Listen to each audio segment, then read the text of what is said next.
La semaine dernière, on a vu comment travailler notre ciblage et surtout comment toucher notre cible au travers de notre vidéo. Aujourd'hui, attaquons-nous à la création en voyant comment être le plus clair et le plus concis possible de sorte à éviter la problématique du genre « je passe des heures à me filmer mais au final j'ai un résultat qui ne me plaît pas trop ». Voyons ça aujourd'hui et c'est maintenant.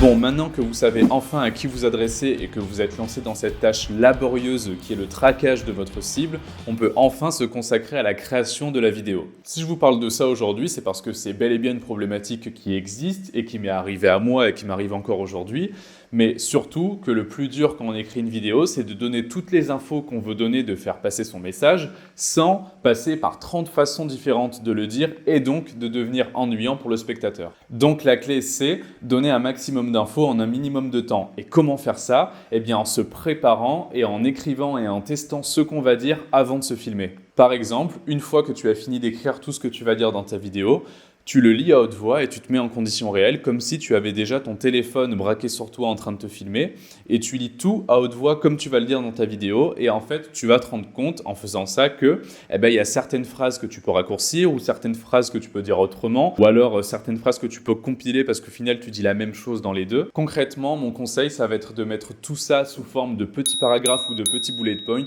de sorte déjà à ne pas être obligé d'apprendre toute votre vidéo par cœur. Et surtout, au moment où vous filmez, de pouvoir vous concentrer sur ce que vous dites et comment vous le dites, plutôt que d'être concentré sur la mémorisation de votre texte. Votre vidéo, en fait, vous devez un peu l'imaginer comme l'histoire d'un conte pour enfants. C'est-à-dire que vous partez de la situation de départ qui est problématique et on explique pourquoi elle est problématique. Vous êtes le héros qui arrivez avec votre solution et comment la solution fait passer de la situation de départ qui est problématique à la situation finale qui est paradisiaque. Tout ça va faire que votre vidéo sera bien plus digeste parce que le fait de l'avoir aussi bien préparé, ça va faire en sorte que le spectateur comprenne beaucoup mieux votre message tout en perdant le moins possible son attention et c'est ça le vrai challenge d'une vidéo.